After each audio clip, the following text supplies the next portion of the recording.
Hello and welcome to Falcon Weekly. I'm Kayla Gio. And I'm Carmela Williams. Thanks so much for joining us.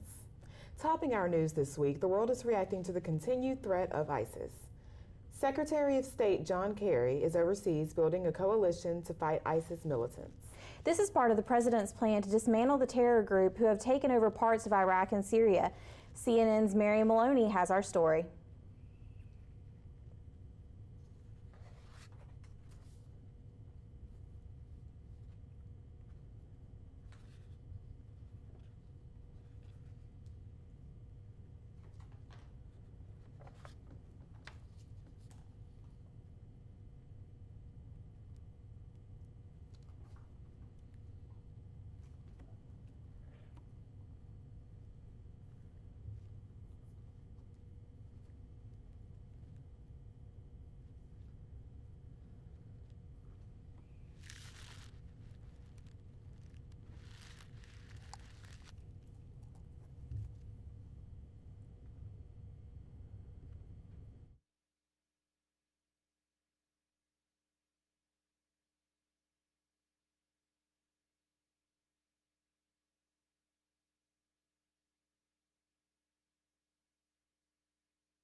President Obama may have already revealed more about U.S. plans than he should have to the militant group's leader.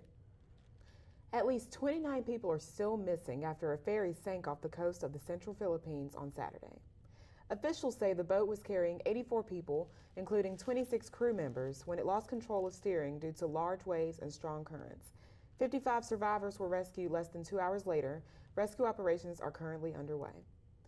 Citizens and tourists on Mexico's Baja Peninsula are recovering from a rough night of torrential weather brought on by Hurricane Odile. The Category 3 storm made landfall Sunday night near Cabo San Lucas. Other than broken windows and light flooding, little is known about the damage because many communication channels are reportedly down. An estimated 15,000 tourists were stranded in the storm's path. Japan is taking major steps to increase the number of women in the workforce. Critics say millions of educated Japanese women are not working due to a corporate culture that traditionally favors men. Prime Minister Shinzo Abe says if this continues, the stagnant economy will dip even lower. He and his wife are calling for women to make up 30% of the leadership role by the 2020 Olympics. They are also focusing on while keeping women in the workforce. Switching to national news,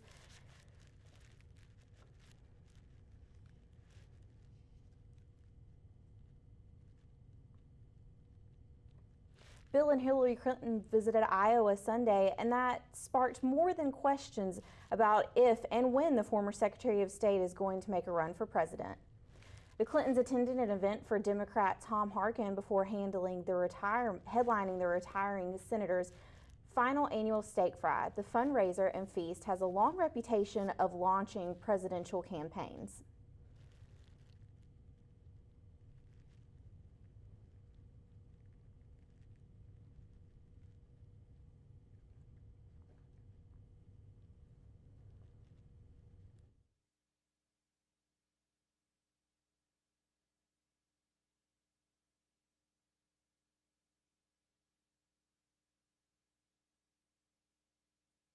This is Miss Clinton's first trip back to the battleground state since 2008 when she ran for president. Political analysis says it's a good indicator that she has presidential aspirations for 2016. A man in Tennessee is now facing a murder charge after taking out the trash. Police say his garbage bag ripped, revealing a human head inside. According to police documents, a witness called police Saturday night despite pleas from 36-year-old Michael Wilson Jr. not to call. Officers who arrived at the Memphis, Tennessee home discovered the rest of the body inside. Neighbors were shocked by the discovery.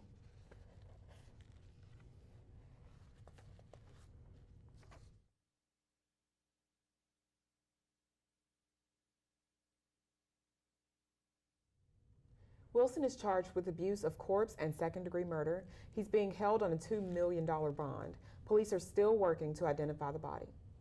Another gruesome story comes out of Riverside, California. Police say a woman was in the parking lot of this Walmart store Saturday when she smelled something odd in her car. They say she opened the trunk to find a man's body inside.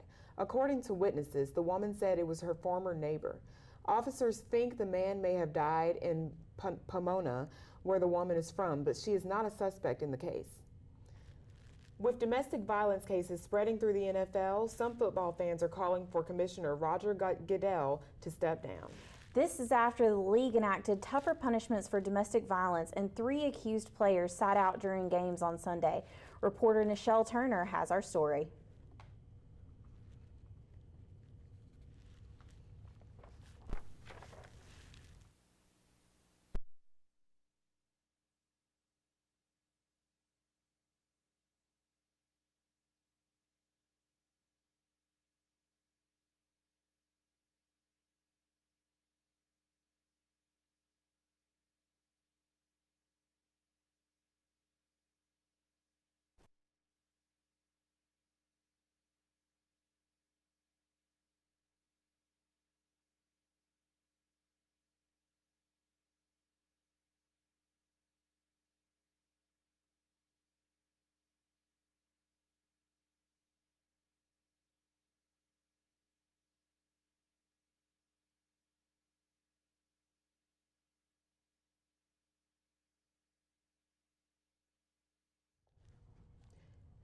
The Minnesota Vikings announced Monday Adrian Peterson is expected to play this weekend. The NFL is continuing to review the incident under the league's personal conduct policy. Some residents in Maine got to see a rare sight in the sky over the weekend. If you're looking at the view of the Northern Lights, a spectator snapped this image Friday night at Acadia National Park. Normally, the colorful light show isn't seen that far south, but last week's massive solar flare caused the lights to be seen along the northern border of the U.S. Remember, you can get more Falcon Weekly news online 24/7. Like us on Facebook and follow us on Twitter. Just search for Falcon Weekly. Einstein Brothers Bagels has been open for over a week on campus. Coming up, see what students have to say about the new dining option. Also, avoiding debt by avoiding plastic. More college-age students do not have credit cards, but hear why some experts say it could make things tougher for you later in life. Those stories and more when Falcon Weekly returns.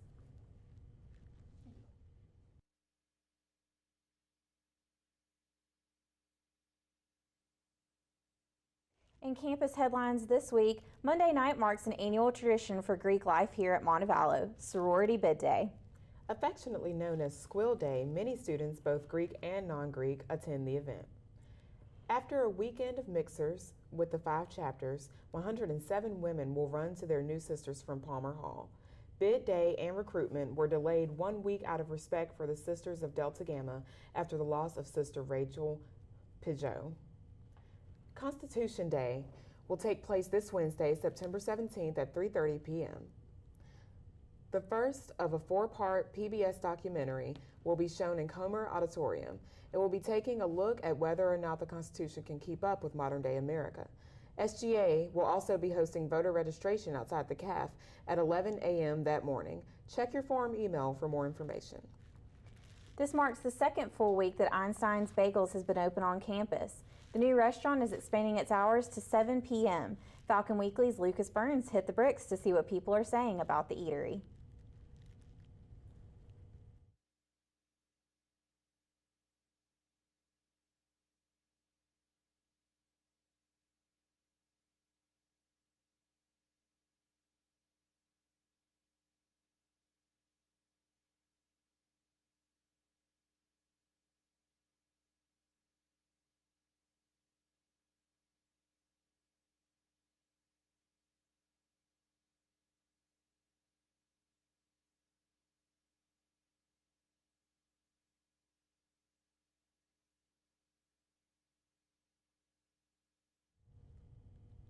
Have you tried Einstein's yet?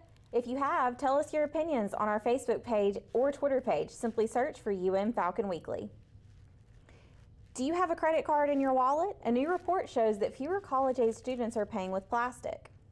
And another report shows that few new graduates are thinking about retirement as they start out their new careers. Kareen Kaifa has our story.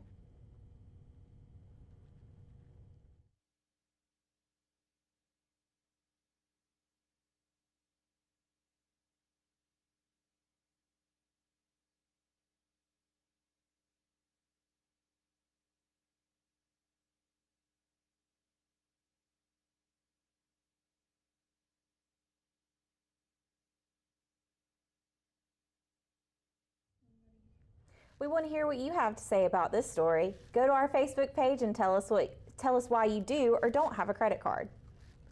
The iPhone 6 sells out. See which version of the new phone has already sold out. Plus, we take a look at the safety of Apple Pay. And get ready for some football in the Magic City. Find out which team will soon call Birmingham home. We'll be right back.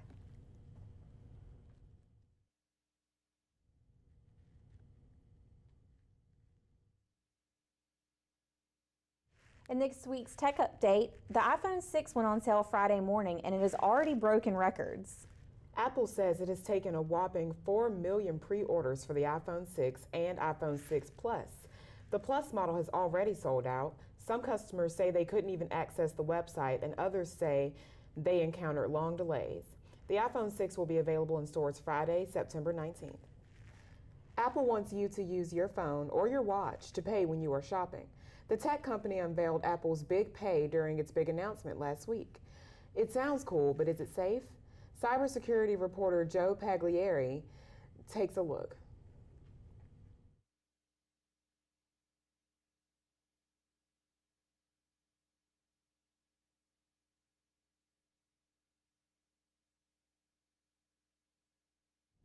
What are your thoughts on Apple Pay?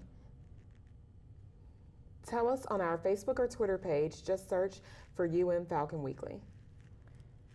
Most of us will admit that we're attached to our smartphones, but our smartphones could be preventing us from getting a good night's sleep.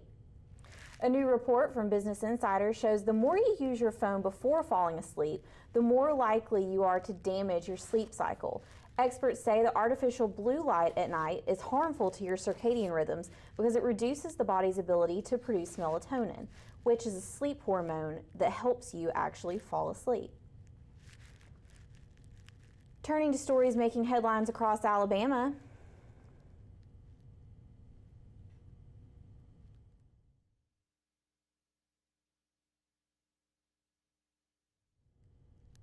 Today marks 51 years since the 16th Street Baptist Church bombing. The deaths of Denise McNair, Addie Mae Collins, Carol Robertson, and Cynthia Wesley were a significant moment in Birmingham's civil rights movement. The church had a special service Monday morning at 9 a.m. to honor the victims and their families. Afterwards, at 10:22 a.m., at the exact time of the bombing, church bells rang around the city, followed by a moment of silence. A local pastor is now facing criminal charges following the sexual abuse of a 16-year-old girl. 55-year-old Glenn Van Zant served as lead minister at the Palisades Family Church of Christ in Hoover. He has been charged with second-degree rape and murder and sodomy. Authorities say the crimes happened over several months. Van Zant was arrested late Thursday night and formally charged on Friday. His bond is set at $60,000. The North American Football League has named Birmingham as one of the 8 cities to be involved in the league's inaugural season. The team is called Birmingham Freedom, with the colors red, dark blue, and medium blue. Officials say the team name and colors represent the city's historic past. The preseason is expected to start April 15th, with the regular season beginning in May. Thanks for watching Falcon Weekly. We'll see you next week. Athletic teams are in full swing. Falcon Weekly's Dion Thrift joins us with a look ahead to sports. Hey guys, UM's volleyball team is on a hot streak, and we catch up with men's and women's soccer. Sports is next.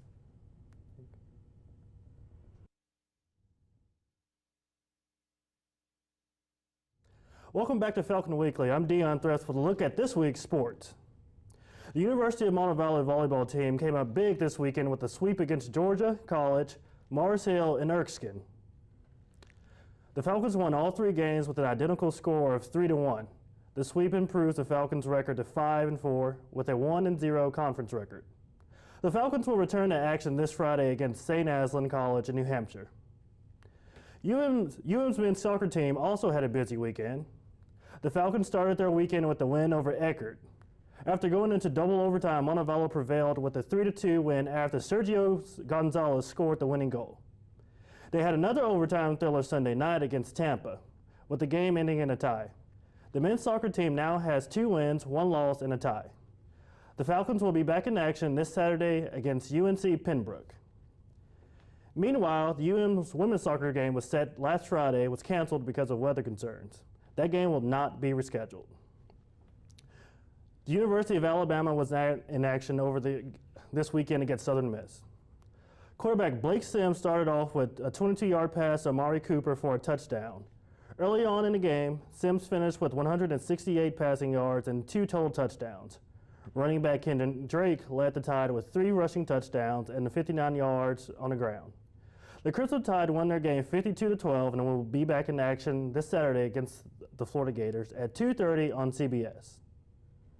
The Auburn Tigers spent this past weekend resting during their bye week. They will be back in action this Thursday in a top 25 battle against Kansas State at 6:30 on ESPN. The AP poll has been released, and Florida State stays at number 1 after their week off. Alabama sits number 3 after their win, and Auburn stays at number 5 after their bye week. And that's a look at this week's sports. Thanks, Dion. Imagine if you could build a car yourself to your exact specifications instantly. With the push of a button, entrepreneurs took a major step towards making that a reality this weekend in Chicago. This is the Stratty, and inventors say it is the world's first 3D printed electric vehicle. Stratty's creators said it took 44 hours to build the car, and it used fewer than 50 parts. It can only get up to about 40 miles an hour, and the battery lasts only 120 miles between charges. But you can buy one as early as next year for about $18,000. That's all the time we have for this week's show. Thanks so much for joining us. For more UM news, be sure to check out the Falcon News Network blog. The web address is on your screen. We'll see you again next week.